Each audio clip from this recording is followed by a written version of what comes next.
Major Kalshi classes, online courses for all defense exams, recorded lecture, e-notes, daily live classes, online test. अब online पढ़ेगा तभी तो फौजी बनेगा India. Download the MKC Learning app and fulfill your dreams. जय हिंद, बहुत बहुत स्वागत आप सभी का आज की इस क्लास में। और आज की ये क्लास आप सभी डिफेंस एस्पिरेंट के लिए महत्वपूर्ण रहने वाली है, क्योंकि आज की इस क्लास में मैं आपके लिए 20 इंपॉर्टेंट क्वेश्चन पहले की तरह लेकर आया हूं और ये सभी क्वेश्चन आपके एग्जाम स्पेसिफिक हैं, तो ध्यान से इन प्रश्नों को देखते जाइए। साथ ही साथ मैं आपको एक ऑनलाइन क्वेश्चंस दूंगा जिससे कि आप अपने में खुद का एनालाइज कर सकेंगे कि आपकी तैयारी अभी कहां तक पहुंची हुई है। तो चलिए इसी तरह शुरू करते हैं आज की क्लास और देखते हैं कि हमारा क्वेश्चन नंबर फर्स्ट कौन सा है। तो यहां पर क्वेश्चन नंबर फर्स्ट आ चुका है और ये कुछ इस प्रकार है। द प्रधानमंत्री फसल बीमा योजना कंप्लीटेड इट्स 5 इयर्स, यानी कि ये जो प्रधानमंत्री फसल बीमा योजना थी उसने इस वर्ष जनवरी 2020 में 5 साल पूरे कर लिए हैं। This scheme was launch by prime minister Narendra Modi on which date, और ये योजना प्रधानमंत्री नरेंद्र मोदी के द्वारा किस वर्ष की किस तारीख को लॉन्च की गई थी। ऑप्शन ए 12 जनवरी 2015, ऑप्शन बी 12 जनवरी 2016, ऑप्शन सी 13 जनवरी 2016 एंड ऑप्शन डी 13 जनवरी 2015। तो देखिए, पॉलिटी एंड गवर्नेंस से आपका क्वेश्चन पूछे जाते हैं और ये क्वेश्चन अभी हाल का ही है और इसकी पूरी संभावना है आपके एग्जाम में आने की। तो चलिए इसी प्रकार से जानते हैं कि इसका सही उत्तर क्या होगा। तो इसका जो करेक्ट आंसर है वो है आपका 13 जनवरी 2016। 13 जनवरी 2016 को प्रधानमंत्री श्री नरेंद्र मोदी के द्वारा प्रधानमंत्री फसल बीमा योजना का शुभारंभ किया गया था। तो इसको याद करते चलिए और ध्यान में रखिए, ऐसे प्रश्न आपसे जरूर पूछे जा सकते हैं। अब बढ़ते हैं हम अपने अगले प्रश्न की ओर। Question number 2, under centrally sponsored scheme of national Ayush mission, जिसको हम शॉर्ट फॉर्म में कहते हैं NAM, N for national, A for Ayush and M for mission. The ministry of Ayush has approved 200 Ayush health and wellness centre in which state. देखिए, अभी भारत सरकार के द्वारा 2019 में ही आपका आयुष मंत्रालय बनाया गया था और आयुष मंत्रालय ने हाल ही में आपके 200 Ayush health and wellness centre, जिसको हम शॉर्ट फॉर्म में जब HWC कहते हैं, इसको कहां पर भारत के किस राज्य के किस डिस्ट्रिक्ट में खोलने की योजना बनाई है। Option A Almora Uttarakhand, option B Jaipur Rajasthan, option C Amethi Uttar Pradesh and option D Visakhapatnam Andhra Pradesh. तो यहां पर आपको बताना है कि आयुष मिनिस्ट्री भारत के किस राज्य के किस जिले में 200 आपके HWC सेंटर खोलेगी। तो चलिए, मेरे ख्याल से आप सभी ने अपना आंसर गेस कर लिया होगा। तो जानते हैं इसी प्रकार से इसका सही उत्तर क्या है। तो इसका जो आपका करेक्ट आंसर है वो आपका ऑप्शन ए अल्मोड़ा राजस्थान। इसी के साथ साथ आप देखते जाइए, इसका एक्सप्लेनेशन कुछ इस प्रकार है।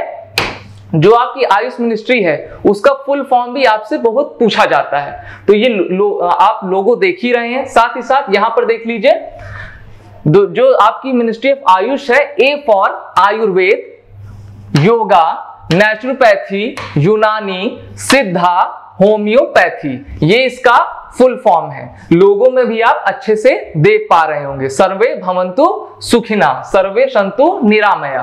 और इसके ऑफिस होल्डर यानी कि इस मिनिस्ट्री के मिनिस्टर कौन है? श्रीपद नायक। कौन है? श्रीपद नायक। और इसकी स्थापना यानी कि आयुष मंत्रालय की स्थापना कब की गई थी? तो आपका यहां पर 9 नवंबर 2014 को की गई थी। देखिए, आयुष मिनिस्ट्री 9 नवंबर 2014 को इसकी स्थापना कर दी गई थी और अभी इसके कैबिनेट मिनिस्टर कौन है? श्रीपद नायक हैं। और आयुष मिनिस्ट्री का फुल फॉर्म क्या है? आयुर्वेदा, योगा एंड नेचुरोपैथी, यूनानी, सिद्धा एंड होम्योपैथी, ये आपके आयुष मंत्रालय का फुल फॉर्म है। तो इसको भी याद करते चलिए, क्योंकि क्वेश्चन आपसे किसी भी प्रकार से वहां पर पूछा जा सकता है। बढ़ते हैं अपने अगले प्रश्न की ओर। क्वेश्चन नंबर 3, तो यहां पर है which organization celebrated its 63rd foundation day on 1 जनवरी 2021, यानी कि भारत किस संस्था ने आपका 63वां स्थापना दिवस मनाया है? Option A ISRO, option B DRDO, option C LNT and option D BARC. यहां पर बताना है कि भारत के किस संगठन के द्वारा उसका 63वां स्थापना दिवस आपका 1 जनवरी 2021 को मनाया गया है। तो चलिए जानते हैं इसका सही उत्तर क्या होगा। इसका जो आपका करेक्ट आंसर है वो आपका option A. Option A is the right answer of this question number 3। देखिए डीआरडीओ को फुल फॉर्म भी आप जानते होंगे, defence research and development organisation, यानी कि रक्षा अनुसंधान और विकास संगठन। और इसने आपके डीआरडीओ ने 1 जनवरी 2021 को अपना 61वां स्थापना दिवस मनाया है। और डीआरडीओ का मोटो क्या है? मोटो भी आपसे बहुत बार पूछा गया है। तो डीआरडीओ का मोटो है आपका strength origin is in knowledge, यानी कि बलस्य मूलम विज्ञानम। बलस्य मूलम विज्ञानम, यहां पर देखिए ये लिखा हुआ है बलस्य मूलम विज्ञानम। इंग्लिश में कहें तो strength origin is in knowledge, ये आपके डीआरडीओ का ध्येय वाक्य है। तो चलिए बढ़ते हैं अपने क्वेश्चन नंबर 4 की तरफ और जानते हैं कि क्वेश्चन नंबर 4 हमसे क्या पूछ रहा है। Question number 4, who has taken over as the chairman of steel authority of India limited, यानी कि सेल के अभी के चेयरमैन के रूप में किसको नियुक्ति दी गई है? Option A Soma Mandal, option B Shantanu Naidu, option C Ashok Mathur and option D Sudeep Khanna. तो यहां पर बताना है भारत की सबसे बड़ी आपकी स्टील की कोई अथॉरिटी है तो वो है आपकी सेल, और सेल का फुल फॉर्म भी पूछा जाता है। तो देखते चलिए steel authority of India limited, इसके बताना है आपको इसके अभी चेयरमैन कौन बने हैं। तो चलिए जानते हैं इसका सही उत्तर। इसका सही उत्तर है आपका ऑप्शन ए, सोमा मंडल को अभी हाल ही में सेल का चेयरमैन बनाया गया है और ये है आपकी सोमा मंडल। अगर हम सेल की स्थापना देखें तो इसकी स्थापना 19 जनवरी 1954 में हुई थी और सेल को भारत में स्थापित हुए 66 वर्ष हो चुके हैं। इसका अगर मुख्यालय देखें तो न्यू दिल्ली यानी कि नई दिल्ली में है। क्वेश्चन किसी भी प्रकार से आपको पूछा जा सकता है, इसीलिए आपको एक्सप्लेनेशन पर ध्यान देने की सबसे ज्यादा आवश्यकता है। और सेल है क्या? सेल एक आपकी पब्लिक सेक्टर की कंपनी है, यानी कि सरकारी कंपनी है जिसमें भारत सरकार का 72% आपका शेयर लगा हुआ है। और ये विश्व की, और ये जो आपकी सेल है वो विश्व की 20वीं सबसे बड़ी प्रोड्यूसर है, आपकी स्टील निर्माता कंपनी है। तो यहां से आपने जान लिया सेल क्या है, उसका हेडक्वार्टर क्या है, फाउंडेशन कब हुई और अभी के चेयरमैन कौन है। तो इनका नाम है सोमा मंडल। तो चलिए इसी के साथ बढ़ते हैं अपने अगले क्वेश्चन की तरफ। और क्वेश्चन नंबर ये आपका 5 ये आ चुका है। Prime minister Narendra Modi has delivered the inaugural address at FICCI 93rd annual general meeting, जिसको हम शॉर्ट फॉर्म में एजीएम कहते हैं, यानी कि प्रधानमंत्री नरेंद्र मोदी ने फिक्की के 93वें एनुअल जनरल मीटिंग एजीएम में अपना संबोधन दिया था। What was the theme of the FICCI 93rd annual general meeting? देखिए यहां पर आपसे पूछ रहा है फिक्की के द्वारा अभी फिक्की का 93वां आपका एनुअल जनरल मीटिंग का उद्घाटन हुआ था। अब आपको यहां बताना है कि फिक्की की इस 93वें एनुअल जनरल मीटिंग की थीम क्या रखी गई थी। तो इसका option A young India, option B inspired India, option C healthy India and option D self reliant. तो देखिए मेरे ख्याल से आप सभी आसानी से इस प्रश्न का आंसर दे पाते होंगे। तो चलिए जानते हैं कि इसका सही उत्तर क्या है। इसका सही उत्तर है आपका इंस्पायर्ड इंडिया। गलती से भी आप सेल्फ रिलायंट ना लगा दीजिएगा, क्योंकि अभी ये टर्म बहुत ज्यादा प्रचलन में है, तो आपको एग्जामिनर फंसा सकता है। ओके, तो इसका जो थीम था इस वर्ष का वो था इंस्पायर्ड इंडिया। अब हम जानते हैं कि फिक्की का फुल फॉर्म क्या होता है, क्योंकि फिक्की का एक्रोनिम भी बहुत बार पूछा जाता रहा है। तो फिक्की का फुल फॉर्म है आपका federation of Indian chambers of commerce and industry. अच्छे से पढ़ लीजिए, याद कर लीजिए, federation of Indian chambers of commerce and industry, ये है आपका फिक्की का फुल फॉर्म। चलिए आगे बढ़ते हैं और जानते हैं कि अगला क्वेश्चन 6वां क्या कह रहा है। Who has chaired 19th meeting of SCO council of heads of government? आपको बताना है कि SCO council heads of government की जो 19वीं मीटिंग थी उसको किसके द्वारा हेड किया गया, यानी कि उसकी अध्यक्षता किसने की?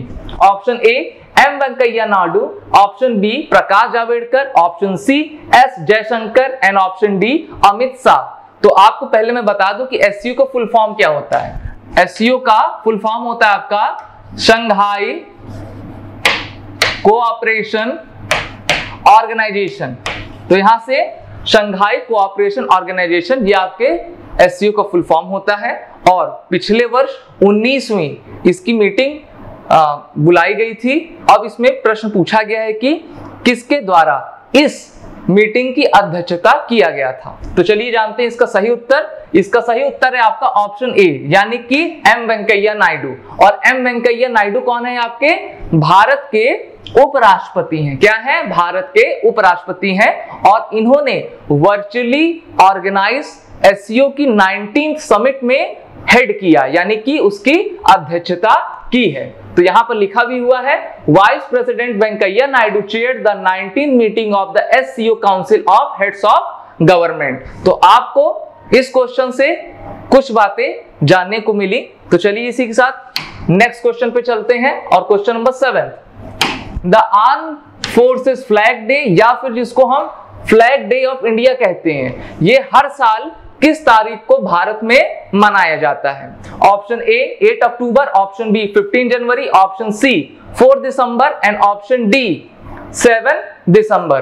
तो देखिए भारत में हर साल Indian arm forces flag day, जिसको हम फ्लैग डे ऑफ इंडिया कहते हैं, प्रतिवर्ष भारत में आयोजित किया जाता है।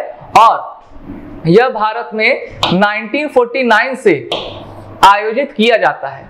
तो किस तारीख को मनाया जाता है, यहां पर आपसे इस प्रश्न के माध्यम से पूछा जा रहा है। तो चलिए जानते हैं इसका सही उत्तर क्या है। इसका करेक्ट आंसर है आपका ऑप्शन डी, यानी कि 7 दिसंबर। और साथ ही साथ आप ये जानते चलिए कि बाकी की जो 3 आपके ऑप्शंस हैं वो भी आप सभी डिफेंस एस्पिरेंट के लिए सबसे महत्वपूर्ण हैं। ये किस प्रकार से महत्वपूर्ण है? तो देखिए 8 अक्टूबर को हर साल इंडियन एयर फोर्स डे मनाया जाता है, भारतीय वायुसेना दिवस। 15 जनवरी को आपका आर्मी डे मनाया जाता है। फिर 4 दिसंबर को आपका इंडियन नेवी डे मनाया जाता है। और 7 दिसंबर को क्या मनाया जाता है? आपका आर्म फोर्सेस फ्लैग डे। तो यहां से एक क्वेश्चन से आपने 4 चीजें जान ली। तो आपके नॉलेज लाइब्रेरी में सभी चीजें ऐड होती चली जा रही हैं, उनको सेव करके रखिए और क्लास को डेली अटेंड करिए। और आप हमारे मेजर कर्सी क्लासेस के ऑनलाइन या फिर आप ऑफलाइन प्लेटफॉर्म पर आकर जुड़कर हमसे और भी कुछ सीख सकते हैं, साथ ही साथ सफलता भी अपनी सुनिश्चित कर सकते हैं। तो इसी के साथ बढ़ते हैं अपने नेक्स्ट क्वेश्चन की तरफ, क्वेश्चन नंबर 8। तो यहाँ पे देखिए आर्म फोर्सेस फ्लैग डे था, हर साल कब मनाया जाता है? 7 दिसंबर को। और इसकी स्थापना कब हुई थी? 7 दिसंबर 1949 से ही हम इसको मना रहे हैं। तो चलिए आगे बढ़ते हैं क्वेश्चन नंबर 8 की तरफ। यहां पर है आपका सबसे इंपॉर्टेंट क्वेश्चन है, अच्छे से समझते चलिए, देखते चलिए। National common mobility card, short form में NCMC card, also known as one nation one mobility card, जिसको हम क्या कहते हैं? एक राष्ट्र और एक कार्ड, national mobility card. The idea of NCMC was floated by which committee which was set up by the RBI।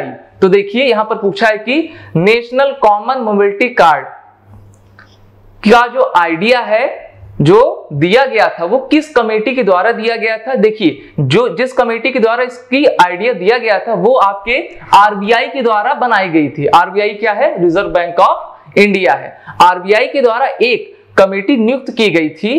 तो आपको यहां पर बताना है कि किस कमेटी के द्वारा एनसीएमसी का आइडिया क्वाइन किया गया था। Option first Nandan Nilekani committee, option B Abhijit Sen committee, option C Ajit Kumar committee and option D NN Vohra committee. चारों कमेटियां सबसे महत्वपूर्ण हैं, लेकिन आपको यहां पर बताना है कि किस कमेटी के द्वारा नेशनल कॉमन मोबिलिटी कार्ड का आइडिया आरबीआई को दिया गया था और ये अब इंप्लीमेंट भी हो गया है। तो चलिए जानते हैं इसका सही उत्तर। इसका जो आपका करेक्ट आंसर है वो आपका नंदन नीलकर्णी कमेटी। तो यहां पर आपको मैं फिगर के माध्यम से दिखाना चाहूंगा जिससे कि आपको हर चीज क्लियर हो जाएगी और आप जानेंगे कि ये आपका नेशनल कॉमन मोबिलिटी कार्ड होता क्या है। तो पढ़िए पहले यहां पे मेरे साथ। The idea of NCMC was floated by the Nandan Nilekani committee set up by the Reserve Bank of India. और रिजर्व बैंक ऑफ इंडिया के अभी के कौन गवर्नर है? तो ये है Shaktikanta Das. Okay, prime minister Shri Narendra Modi inaugurated India's first ever driverless train operations on Delhi metro's Magenta Line today through a video conferencing. देखिए, अभी कुछ दिन पहले ही प्रधानमंत्री नरेंद्र मोदी के द्वारा भारत की पहली ड्राइवरलेस मेट्रो ट्रेन का भी उद्घाटन किया गया था और उसी समय प्रधानमंत्री नरेंद्र मोदी ने इस कार्ड को प्रारंभ किया। यहां पर अगर हम कुछ और पढ़ें, national common mobility card was expanded the airport express line of Delhi metro which was started in Ahmedabad last year. पिछले साल अहमदाबाद के गुजरात में इसको लॉन्च किया गया था और अब इसको एक्सपेंड करके आपके एयरपोर्ट लाइन और आपके दिल्ली मेट्रो में भी इसको जारी कर दिया गया है। तो ये क्वेश्चन और इसके एक्सप्लेनेशन आप सभी लोगों के लिए महत्वपूर्ण है और मैं आपसे बार बार कहता हूं कि आप जैसे नरेंद्र मोदी हमारे कहते हैं प्रधानमंत्री कि one nation one election, one nation one law और वन नेशन वन मार्केट, उसी की तरह वन नेशन वन कार्ड। और ये कार्ड कौन सा है? रुपे कार्ड। अगर आप जब भी एटीएम या डेबिट कार्ड लेने जाइए तो हमेशा कहिए कि हमें रुपे कार्ड दीजिए, क्योंकि रुपे कार्ड आपको हर तरीके से बेनिफिट देता है। इससे आप ऑनलाइन शॉपिंग, आप एटीएम से पैसा निकाल सकते हैं, साथ ही साथ पूरे भारत में कहीं भी किसी भी प्रकार से, यानी कि पब्लिक ट्रांसपोर्ट से जब आप परिभ्रमण करेंगे तो इस कार्ड का सबसे ज्यादा इस्तेमाल आप कर पाएंगे। ओके, तो चलिए इसी के साथ बढ़ते हैं अपने अगले क्वेश्चन की तरफ, क्वेश्चन नंबर 9। तो देखिए क्वेश्चन नंबर 9 क्या कह रहा है?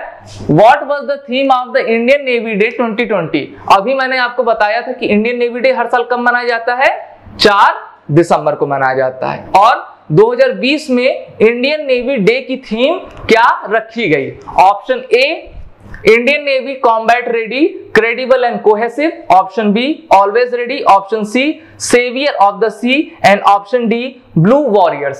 तो यहां पर बताना है कि भारतीय नौसेना दिवस 2020 की थीम क्या रखी गई थी। तो चलिए जानते हैं कि इसका सही उत्तर क्या है। तो इसका सही उत्तर है आपका option A, Indian navy combat ready, credible and cohesive is the theme of Indian navy day 2020। तो इसी के साथ बढ़ते हैं अपने अगले प्रश्न की ओर और ये भी आपका डिफेंस से संबंधित है, बहुत ही महत्वपूर्ण क्वेश्चन है। Indian army science MOU with which bank of military for military salary package? अभी भारतीय सेना ने भारत के किस बैंक से अपना एक मेमोरेंडम ऑफ अंडरस्टैंडिंग साइन किया है? किस लिए? मिलिट्री सैलरी पैकेज के लिए। MOU को क्या कहते हैं? मेमोरेंडम ऑफ अंडरस्टैंडिंग, यानी कि एक हम संधि कर रहे हैं, ट्रीटी कर रहे हैं। Okay, option A, state bank of India SBI। Option B, bank of Baroda BOB। Option C, Canara bank. And option D, PNB यानी कि पंजाब नेशनल बैंक। तो आपको बताना है कि भारतीय सेना के द्वारा किस बैंक के साथ मिलिट्री सैलरी पैकेज पर MOU साइन किया गया है। तो इसका सही उत्तर है आपका option B, bank of Baroda. तो यहां पर आप देखिए स्लाइड में देख पा रहे होंगे, अभी इंडियन आर्मी ने बैंक ऑफ बड़ौदा के साथ मिलिट्री सैलरी पैकेज पर एक MOU साइन कर लिया है। अब भारतीय सेना में जितने भी सर्विंग पर्सनल हैं या फिर जितने भी रिटायर्ड पर्सनल हैं, उनको जो भी सैलरी और बाकी और भी सुविधाएं होंगी अब बैंक ऑफ बड़ौदा BOB के द्वारा प्राप्त होंगी।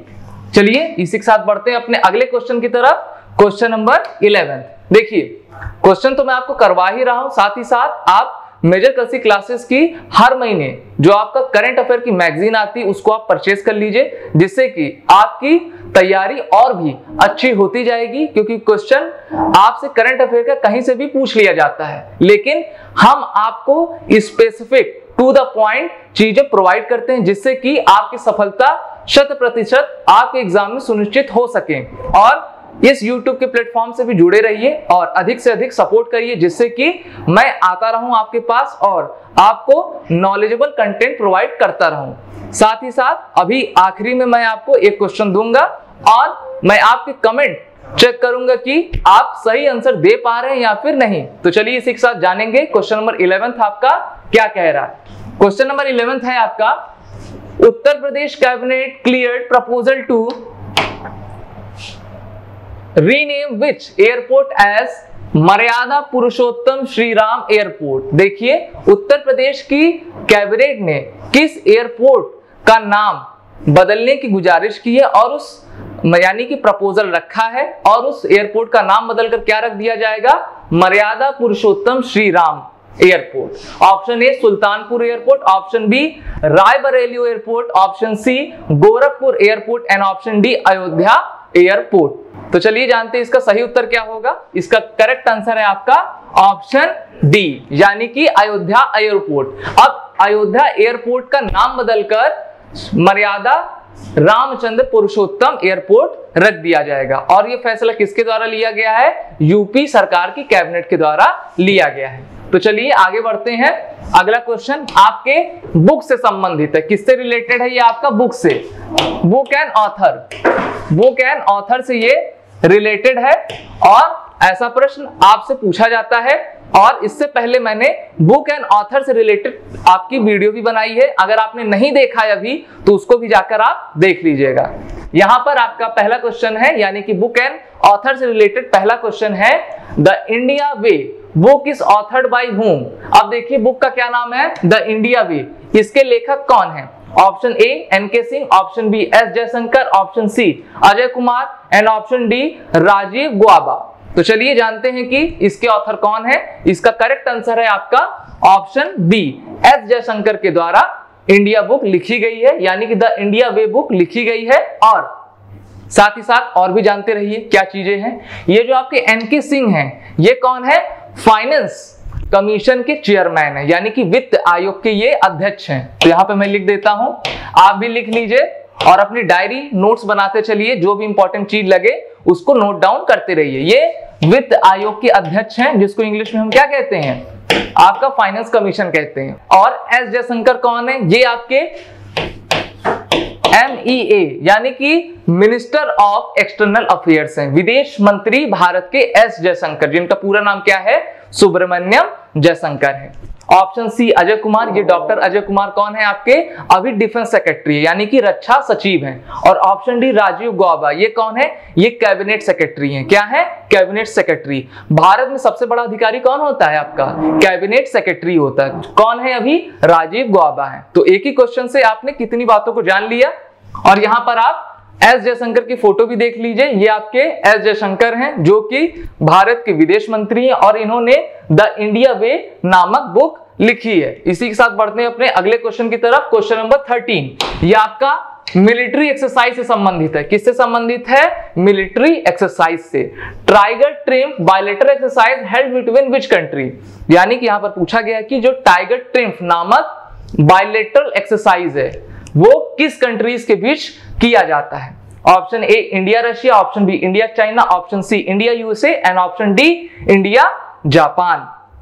तो देखिए सबसे पहले मैं आपको यह बताना चाहूंगा कि जो आपकी मिलिट्री एक्सरसाइज है वो 3 प्रकार की होती हैं। पहला domestic exercise, domestic exercise. The second one is bilateral exercise.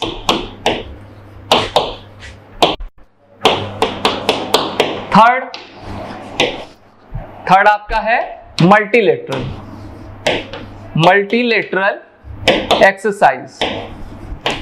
अब आपका क्वेश्चन होगा कि ये होते क्या हैं। देखिए डोमेस्टिक एक्सरसाइज यानी कि भारतीय सेनाएं, चाहे वो एयरफोर्स की हो, आर्मी हो या फिर नेवी की हो, वो घर में ही करती हैं, घरेलू और अपने साथ ही करती हैं, तो उनको हम कहते हैं डोमेस्टिक एक्सरसाइज। बायलैटरल, बायलैटरल का अर्थ होता है आपका द्विपक्षीय। क्या होता है, द्विपक्षीय, यानी कि जिसमें 2 पक्ष पार्टिसिपेट करते हैं। जैसे कि मान लीजिए भारत है, रशिया है, भारत है, जापान है, तो इसको क्या कहते हैं, बायलैटरल कहते हैं। और इस क्वेश्चन का आंसर क्या है, इस क्वेश्चन का आंसर आपका ऑप्शन सी है यानी कि इंडिया यूएसए है। फिर तीसरी एक्सरसाइज मल्टीलेटरल एक्सरसाइज है। ये क्या होता है, बहुपक्षीय एक्सरसाइज, यानी कि जिसमें 2 से अधिक देश होते हैं। अब बायलैटरल एक्सरसाइज जैसे क्या हो गया आपका, टाइगर ट्रिम्फ हो गया। फिर मल्टी इलेक्ट्रिक एक्सरसाइज का एग्जांपल क्या हुआ, जैसे मालाबार एक्सरसाइज, एक्सरसाइज मिलन, ये सब क्या है आपके मल्टी इलेक्ट्रल एक्सरसाइज है। चलिए मिलिट्री एक्सरसाइज आपने जान लिया, इसको पढ़ते भी रहिए, समझते रहिए। क्वेश्चन नंबर 14 की तरफ आते हैं, क्या कह रहा है, who has won Formula 1 Gulf Air Bahrain Grand Prix 2020, किसने फार्मूला 1 रेस में Gulf Air Bahrain Grand Prix 2020 को जीता है, कौन विजेता है? Option A Lewis Hamilton, option B Michael Schumacher, option C Manuel Fangio, option D Valtteri Viktor Bottas. तो यहां पर आपको बताना है कि बहरीन में हुई ग्रांड प्रिक्स फार्मूला 1 की रेस में कौन जीता है, कौन विजेता है? तो चलिए इसके जो विजेता है वो है आपके लुइस हैमिल्टन। लुइस हैमिल्टन ने आपका बहरीन ग्रांड प्रिक्स 2020 को जीत लिया है। और सेकंड नंबर पे कौन थे? तो सेकंड नंबर पे आपके ये हैं वेट्सपर्सन इन सेकंड पोजीशन। ठीक है, आपसे विजेता का ही नाम पूछा जाता है और ये हैं आपके लुइस हैमिल्टन, 2020 के सबसे सुप्रसिद्ध और सबसे सक्सेसफुल खिलाड़ी हैं। ये आपका स्पोर्ट्स से रिलेटेड क्वेश्चन था। अब क्वेश्चन आता है 15 और 15 आपका क्या कह रहा है जानते हैं।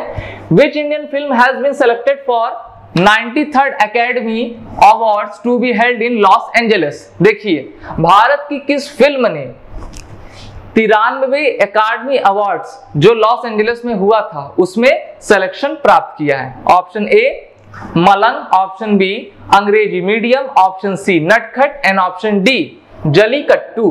तो चलिए जानते हैं कि इसका सही उत्तर क्या है। तो यहां पर आप जब फिगर देखेंगे तो जान जाएंगे कि इसका सही उत्तर क्या है। तो इसका सही आंसर है आपका ऑप्शन डी जलीकट्टू। जलीकट्टू जो है 93 एकेडमी अवार्ड्स में सिलेक्शन पाने वाली भारतीय फिल्म थी। तो चलिए ये आपका फिल्म एंड आर्ट से संबंधित क्वेश्चन था। अब हम देखते हैं अगला question. Which of the following words name as a word of the year 2020 by Cambridge Dictionary? Cambridge dictionary के द्वारा वर्ष 2020 का वर्ड फॉर द ईयर क्या रखा गया था? Option A pandemic, option B quarantine, option C कोविड-19 एंड ऑप्शन डी लॉकडाउन। जैसा कि आप जानते हैं कि 2020 पूरा आपका कोरोना पीरियड में बीता हुआ है, अभी भी कोरोना चल रहा है, साथ ही साथ अभी भारत की 2 वैक्सीन को भी मंजूरी मिल चुकी है। तो अब आप जान चुके होंगे कि इसका आंसर क्या रहने वाला है। तो इसका जो आपका सही उत्तर है वो आपका क्वारंटीन। क्वारंटीन को कैम्ब्रिज डिक्शनरी के द्वारा वर्ड ऑफ द ईयर घोषित किया गया है 2020 का। चलिए अच्छा, ये घोषित क्यों किया जाता है? क्योंकि जो शब्द सबसे ज्यादा प्रचलन में होता है किसी भी साल में उसको हम यानी कि किसी भी संस्था के द्वारा वर्ड ऑफ द ईयर घोषित कर दिया जाता है। और वर्ष 2020 में सबसे ज्यादा चर्चा में रहने वाला जो शब्द था वो था आपका क्वारंटीन। ओके चलिए क्वेश्चन नंबर 17 क्या कह रहा है? Who is the author of the book title the Ickabog. फिर से एक बार बुक एंड ऑथर से संबंधित क्वेश्चन पूछ लिया गया है और जो स्टूडेंट मेरी पिछली जनरल नॉलेज वाली बुक एंड ऑथर से रिलेटेड वीडियो देखे होंगे वो आसानी से इसका आंसर दे लेंगे। Option A Daniel Radcliffe, option B Jack Thorne, option C JK Rowling, option D Jacinda Ardern. तो यहां पर आपसे पूछा गया है कि द इकाबॉग पुस्तक के लेखक या लेखिका कौन है? तो चलिए जानते हैं। आपको मैं सीधा चित्र ही दिखा देता हूं जिसके माध्यम से आप अच्छे से जान लेंगे कि इसकी लेखिका कौन है। तो इसकी लेखिका आपकी जेके रॉलिंग है जो एक ब्रिटिश मूल की लेखिका है। The Ickabog is a fairy tale by British author J K Rowling. The Ickabog is Rowling's first children book since Harry Potter and the Deathly Hallows was published in 2017। देखिए हैरी पॉटर से संबंधित जितने भी किताब हैं इन्होंने लिखा है, साथ ही साथ द इकाबॉग पुस्तक इन्होंने लिखा है और इससे संबंधित प्रश्न सबसे अधिक बार आया है। तो इसको आप याद कर लीजिए, गांठ बांध लीजिए। चलिए आगे बढ़ते हैं अगले क्वेश्चन की तरफ। Question number 18। In October 2022 Indian wetlands Kanwartal wetland and Asan conservation reserve were added to the list of Ramsar site. यानी कि भारत के 2 वेटलैंड को, वेटलैंड यानी कि जहां पर पानी होता है, ओके, उसको आपके रामसर साइट में लिस्टेड कर लिया गया है। और वो 2 साइट का क्या नाम है? पहला कार्बताल वेटलैंड और दूसरा आसान कंजर्वेशन रिजर्व नाम है। अब यहां पर आपको बताना है these areas are located in which states of India, ये दोनों एरिया भारत के किस स्टेट में लोकेटेड हैं। Option A Bihar Uttar Pradesh, option B Goa Kerala, option C Bihar Uttarakhand and option D Goa Himachal Pradesh. तो चलिए जानते हैं कि इसका सही उत्तर क्या है। इसका सही उत्तर है आपका ऑप्शन सी बिहार उत्तराखंड में ये आपका स्थित है। और आप ये जानते चलिए कि जो आपका रामसर साइट है ना, यहां पर आपके पूरे रामसर साइट की लिस्ट दी गई है। वीडियो पॉज करके स्क्रीनशॉट ले लीजिएगा और 42 के नाम जो है लिख लीजिएगा या फिर याद कर लीजिए, क्योंकि क्वेश्चन बहुत बार पूछे जाते हैं। भारत में there are total 42 Ramsar sites in India. Bharat में कुल 42 रामसर साइट हैं। और रामसर साइट क्या होती हैं? देखिए, किसी भी देश में, प्रदेश में कोई भी एरिया, वहां पर अगर कोई मिनरल वाटर है, पानी है, और वो किसी खास मकसद के लिए, यानी कि आपके खास मिनरल के लिए वो प्रसिद्ध है, तो उसको जो है हम रामसर साइट के अंदर डिक्लेयर करते हैं और उसका कंजर्वेशन करते हैं कि वो सुरक्षित रहे। और पिछले साल भारत की तमाम ऐसे वेटलैंड्स को रामसर साइट में लिस्टेड कर लिया गया है। चलिए देखते हैं अगला प्रश्न, question number 19। Which Indian institute released a white paper vision 2035 public health surveillance in India. देखिए, भारत के किस इंस्टीट्यूट के द्वारा vision 2035 public health surveillance in India को जारी किया गया है, प्रकाशित किया गया है। ऑप्शन ए ICMR, Indian council medical research, बहुत बार नाम सुना होगा 2020 में, दूसरा नीति आयोग, तीसरा DRDO और चौथा इसरो। तो आपको बताना है कि vision 2035 public health surveillance in India को किस भारत की इंस्टीट्यूट के द्वारा जारी किया गया है। तो इसका सही उत्तर है आपका नीति आयोग। और नीति आयोग का फुल फॉर्म क्या है? National institute for transformation of India. तो नीति आयोग के द्वारा इस व्हाइट पेपर के विजन को प्रकाशित किया गया है। अब चलिए थोड़ा टफ क्वेश्चन की तरफ चलते हैं और देखते हैं कि, और खासकर जो यूपीएससी वाले हैं वो इस क्वेश्चन का जवाब दे पा रहे हैं कि नहीं। मैच द फॉलोइंग है, यहां पर आपका पोर्ट्स पूछा गया है और आपको बताना है कि भारत में जो पोर्ट्स हैं उनकी लोकेशन क्या है। Option A Jawaharlal Nehru port trust, B Syama Prasad Mukherjee port trust, option C Deendayal port trust और ऑप्शन चौथा पोर्ट ऑफ हजारिया। इनकी लोकेशन आपकी यहां पर दी गई है। एक बार आप वीडियो को पॉज कर लीजिए, अच्छे से समझ लीजिए, देख लीजिए, फिर अपना जवाब दीजिए। अब मैं सीधा आपको आंसर बताने जा रहा हूं कि इसका उत्तर क्या है। तो देखिए, इसका उत्तर आपका 4321 है। कैसे? जवाहरलाल नेहरू पोर्ट ट्रस्ट कहां पे है आपका? नवी मुंबई में है। ओके, नवी मुंबई महाराष्ट्र में है। भारत में टोटल 12 आपके मेजर पोर्ट्स हैं। तो आपका Jawaharlal Nehru port trust JNPT कहां पे है आपका?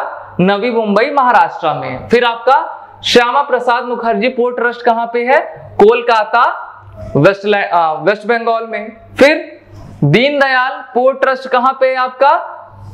कांडला गुजरात में। और पोर्ट ऑफ हजारिया, नाम से ही पता चलता होगा आपका, हजारिया गुजरात में है। तो यहां से आपने इस क्वेश्चन को देख लिया। और सबसे पूरे वीडियो का अगर सबसे इंपॉर्टेंट क्वेश्चन मैं कहूं तो ये आपका ये है, क्योंकि बहुत बार क्वेश्चन आपसे पूछा गया है आपके पोर्ट्स पे, साथ ही साथ रामसर साइट पे, डिफेंस एक्सरसाइज पे, ओके, बुक एंड ऑथर पे, आपके पॉलिटी एंड गवर्नेंस से। तो हर चीजों को देखते जाइए, समझते जाइए, लिखते जाइए, याद करते जाइए। और साथ ही साथ मेजर कसी क्लासेस की आप करंट अफेयर की मैगजीन भी ले सकते हैं, जिससे कि आपकी तैयारी और भी बेहतर होती चली जाएगी। अब समय आता है आपको होमवर्क देने का, और मैं चेक करूंगा कि आप कमेंट के माध्यम से कितने आंसर सही तरीके से दे पा रहे हैं। तो आपका होमवर्क ये है, question number 21, what was the theme of the 16th प्रवासी भारतीय दिवस ऑब्जर्व्ड ऑन 9 जनवरी। यानी कि देखिए, प्रत्येक वर्ष 9 जनवरी को प्रवासी भारतीय दिवस मनाया जाता है, और इस वर्ष यानी कि 9 जनवरी 2021 भारतीय प्रवासी दिवस की थीम क्या थी? Option A celebrating Atmanirbhar Bharat, option B contributing to Atmanirbhar Bharat, option C catering to Atmanirbhar Bharat and option D committing to Atmanirbhar Bharat. जैसा कि आप जानते हैं, गांधी जी 9 जनवरी 1915 को साउथ अफ्रीका से भारत में आए थे और उसी दिन को आपका प्रवासी भारतीय दिवस के रूप में हर साल भारत में मनाया जाता है। तो क्वेश्चन मेरे द्वारा आपसे यह पूछा जा रहा है कि इस साल जो आपका प्रवासी भारतीय दिवस है उसकी थीम क्या थी। तो ये थे आपके 21 क्वेश्चन, जिसमें मैंने आपको 20 क्वेश्चन करा दिए हैं। लास्ट वाला क्वेश्चन आपको होमवर्क के लिए दिया है और ऐसे ही इंतजार करते रहिए अगली वीडियो के लिए। मिलते हैं जल्द। जय Hind and wish you all the best. Major Kalshi classes, online courses for all defense exams, recorded lecture, e-notes, daily live classes, online test। अब ऑनलाइन पढ़ेगा तभी तो फौजी बनेगा India. Download the MKC Learning app and fulfill your dreams।